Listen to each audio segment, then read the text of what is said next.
by Legate Justianus Quintius. Okay, so this is from the point of view of the Legion, or in the Imperials. Author's note. Much of what is written in this book is pieced together from documents captured from the enemy during the war, interrogation of prisoners and eyewitness accounts from surviving soldiers and Imperial officers. I myself commanded the 10th Legion in Hammerfell and Cyrodiil, until I was wounded in 175 during the assault on the Imperial city. That said, the full truth of some events may never be known. I have done my best to fill in these gaps with educated conjectures based on my experience as well as my hard-earned knowledge of the enemy.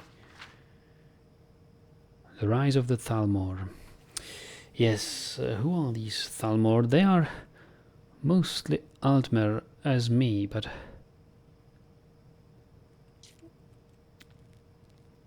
it's like a closed society acting here in Skyrim. So let's see it. Although it's not well known, Somerset Isle suffered from the Oblivion crisis as much as Cyrodiil did. The elves made war upon the Oblivion invaders, occasionally even crossing over to close down Oblivion gates. As a nation they had more success than Cyrodiil did, although the limitless Daedric hordes made the outcome a foregone conclusion. The Thalmor had always been a powerful faction within Somerset Isle, but had also always been a minority voice. During the crisis, the Crystal Tower was forced to give the Thalmor greater power and authority. Their efforts almost certainly saved Somerset Isle from being overrun. They capitalized on their success to seize total control in 22 of the Fourth Era. They renamed the nation Alinor, which harkens back to an earlier age before ascendancy of man. Most people outside of the Aldmeri Dominion still call it Somerset Isle, either out of peevishness or ignorance. Okay, so they call Somerset Isle Alinor. Yeah, I've heard that. In 29, the government of Valenwood was overthrown by Thalmor collaborators and a union with Alinor proclaimed. It appears that Thalmor agents had formed close ties to certain Bosmeri factions even before the Oblivion crisis. The Empire and its Bosmer allies, caught completely off guard, were quickly defeated by the much better prepared Aldmer forces that invaded Valenwood on the heels of the coup. Thus was the Aldmeri Dominion reborn. Shortly afterward, the Aldmeri Dominion severed all contact with the Empire, or severed all contact with the Empire. For 70 years they were silent. Most scholars believe there was some sort of internal strife in Alinor, but very little is known of the factional struggles that went on inside the Dominion while the Thalmor consolidated its power in Somerset and Valenwood.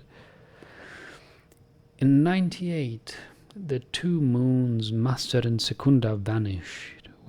Within most of the Empire, that was viewed with trepidation and fear. In Elsewhere, it was far worse. Culturally, the moons are much more influential to the Khajiit. After 2 years of the Void Nights, the moons returned. The Thalmor announced that they had restored the moons using previously unknown dawn magics, but it's unclear if they truly restored the moons or just took advantage of the foreknowledge that they would return. Regardless of the truth of the matter, the Khajiit credited the Thalmor as their saviors. Within 15 years, imperial influence in Elsewhere had so diminished that the Empire was unable to respond effectively to the coup of 115, which dissolved the Elsewhere Confederacy and recreated the ancient kingdoms of Anequina and Palatine as client states of the Aldmeri Dominion. So they are quite ruling now. Once more, the Empire failed to stop the advance of Thalmor power. When Titus Mede II ascended the throne in 168, he inherited a weakened empire. The glory days of the Septims were a distant memory. Valenwood and Elsewhere were gone, ceded to the Thalmor enemy. Black Marsh had been lost to imperial rule since the aftermath of the Oblivion crisis. Morrowind had never recovered truly from the eruption of Mount Vardenfell. Hammerfell was plagued by infighting between crowns and forebears. Only High Rock, Cyrodiil, and Skyrim remained prosperous and peaceful. Emperor Titus Mede had only a few short years to consolidate his rule before his leadership was put to the ultimate test. The war begins. On the 30th of Frostfall in 171, the Aldmeri Dominion sent an ambassador to the imperial city with a gift in a covered card and an ultimatum for the new emperor. The long list of demands included staggering tributes, disbandment of the Blades, outlawing the worship of Talos, and ceding a large sections of Hammerfell to the Dominion. Despite the warnings of these generals of the Empire's military weakness, Emperor Titus Mede II rejected the ultimatum. The Thalmor ambassador appended the card, spilling over 100 heads on the floor, every Blades agent in Somerset and Valenwood. And so began the Great War, which would consume the Empire and the Aldmeri Dominion for the next 5 years. Within days, Aldmeri armies invaded Hammerfell and Cyrodiil simultaneously. A strong force commanded by the Thalmor general Lord Narifin attacked Cyrodiil and from the south, marching out of hidden camps in northern Elsewhere and flanking the imperial defences along the Valenwood border. Leawin soon fell to the invaders, while Bravil was cut off and besieged. Oh, look at them cities there. My ancestors were there. At the same time, an Aldmeri army under Lady Aranelia crossed into western Cyrodiil from Valenwood, bypassing Anvil and Quach and crossing into Hammerfell. Smaller Aldmeri forces landed along the southern coastline in Hammerfell. The disunited Redguard forces offered only scattered resistance to the invaders, and much of the southern coastline was quickly overrun. The greatly outnumbered Imperial legions retreated across the Alikar Desert in the now famous March of Thirst. 4th Era, 172-73. The Aldmeri advance into Cyrodiil. It appears now that the initial Aldmeri objective was in fact the conquest of Hammerfell, and that the invasion of Cyrodiil was intended only to pin down the Imperial legions while Hammerfell was overrun. However, the surprising initial success of Lord Narifin's attack led the Thalmor to believe that the Empire was weaker than they had thought. The capture of the Imperial city itself and the complete overthrow of the Empire thus became their primary objective of the next 2 years. As we know, the Thalmor nearly achieved their objective. It was only because of our Emperor's determined leadership during the Empire's darkest hour that the disaster was averted. During 172, the Aldmeri advanced deeper into Cyrodiil. Bravil and Anvil both fell to the invaders. By the end of the year, Lord Narifin had advanced to the very walls of the Imperial city. There were fierce naval clashes in Lake Rumare and along the Nibben, as the Imperial forces attempted to hold the eastern bank. In Hammerfell, the Thalmor were content to consolidate their gains as they took control of the whole southern coastline, which was in fact their stated objective in the ultimatum delivered to the Emperor. Of the southern cities, only Hegatha still held out. The survivors of the March of Thirst regrouped in northern Hammerfell, joined by reinforcements from High Rock. In 173, the years 173 saw stiffening Imperial resistance in Cyrodiil, but the seemingly inexorable Aldmeri advance continued. Fresh legions from Skyrim bolstered the Emperor's main army in the Imperial city, but the Aldmeri forced the crossing of the Nibben and began advancing in force up the eastern bank. By the end of the year, the Imperial city was surrounded on 3 sides. Only the northern supply route to Bruma remained open. In Hammerfell, Imperial fortunes took a turn for the better. In early 173, a forebear army from Sentinel broke the siege of Hegatha, a crown city, leading to the reconciliation of the two factions. Despite this, Lady Aranelia's main army succeeded in crossing the Alikar Desert.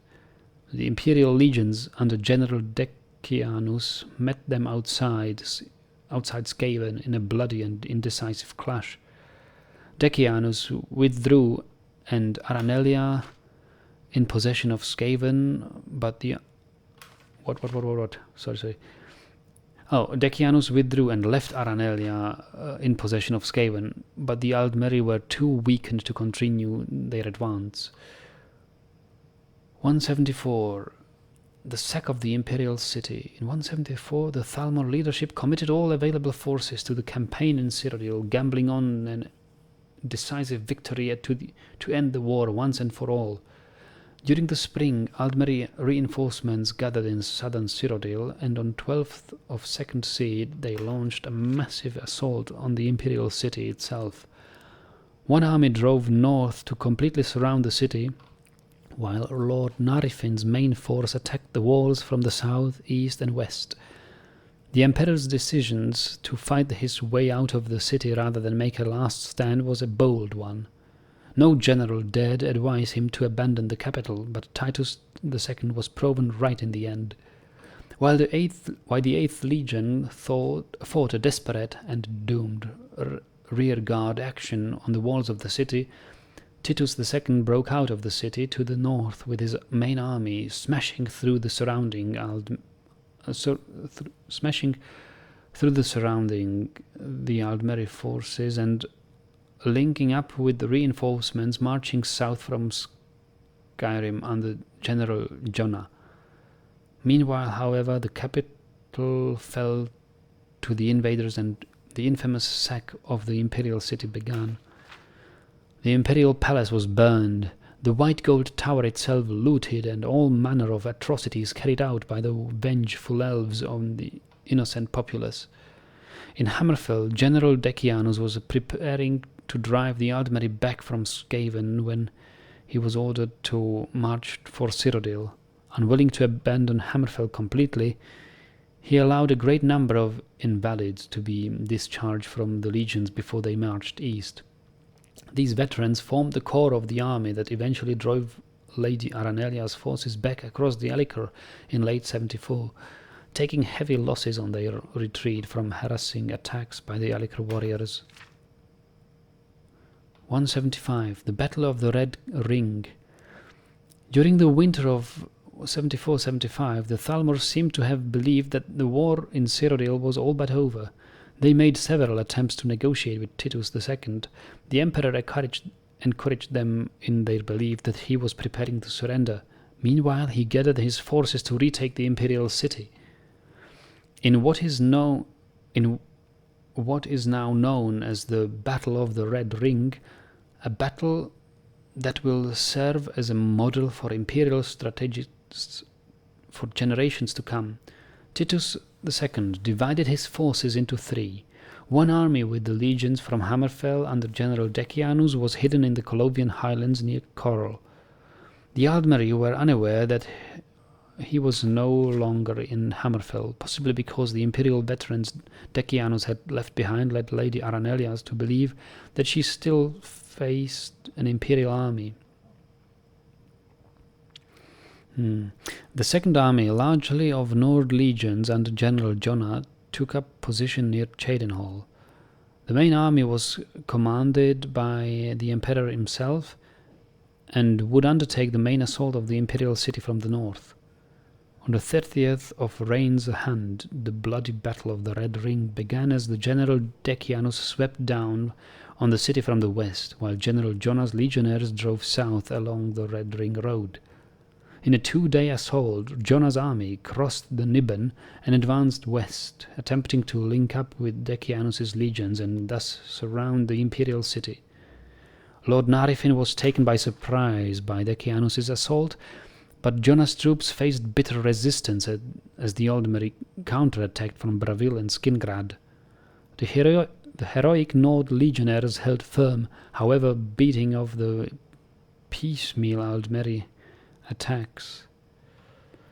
By the 5th day of the battle, the Aldmeri army in the imperial city was surrounded. Titus II led the assault from the north personally, capturing Lord Narifin. It is rumored that the emperor wielded the famed sword Goldbrand, although this has never been officially confirmed by the imperial government. An attempt by the Aldmeri to break out of the city to the south was blocked by the unbreakable shield wall of General Jonah's battered legions. In the end, the main Aldmeri army in Cyrodiil was completely destroyed. The Emperor's decision to withdraw from the imperial city in 74 was bloodily vindicated. Lord Narifin was kept alive for 33 days, hanging from the White Gold Tower. Oh, it is not recorded where his body was buried, if it was buried at all. One source claims he was carried off by a winged Daedra on the 34th day. Winged Daedra. Lord Narifin. Okay. The White Gold concorded and the end of the war. Although victorious, the imperial armies were in no shape to continue the war.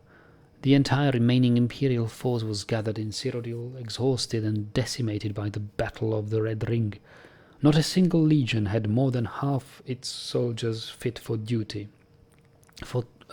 2 legions had been effectively annihilated, not counting the loss of the 8th during the retreat from the imperial city the previous year.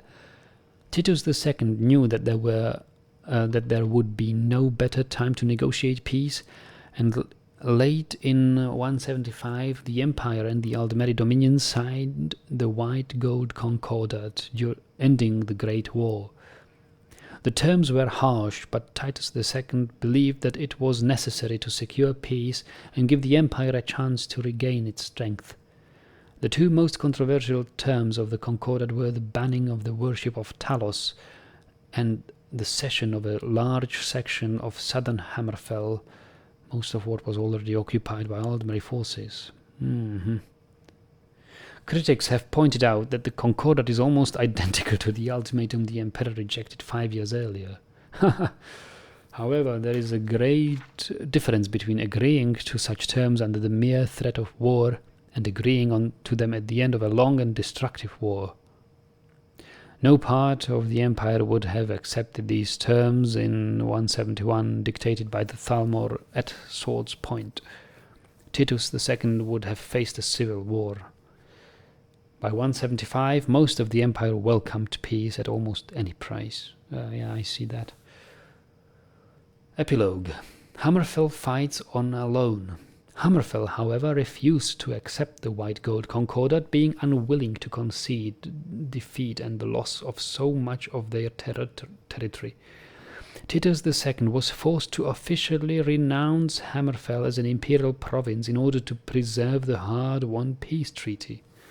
The Red Guards, understandably, looked at this as a betrayal. In this, the Thalmor certainly achieved one of their long-term goals by sowing lasting bitterness between Hammerfell and the Empire. In the end, the heroic Red Guards fought the Aldmeri Dominion to a standstill, although the war lasted for 5 more years and left southern Hammerfell devastated. The Red Guards say that this proves that the White Gold Concordat was unnecessary, and that if Titus II had kept his nerve, the Aldmeri would have been truly defeated by the combined forces of Hammerfell and the rest of the Empire.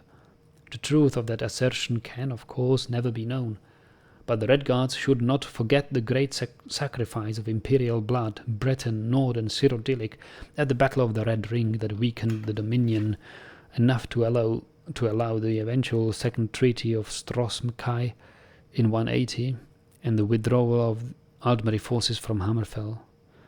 There can be no doubt that the current peace cannot last forever. The Thalmor take the long view, as is proved by the sequence of events leading up to the Great War. All those who value freedom over tyranny can only hope that before it is too late, Hammerfell and the Empire will be reconciled and stand united against the Thalmor threat. Otherwise, any hope to stem the tide of Thalmor rule over all of Tamriel is dimmed. Oh, yes.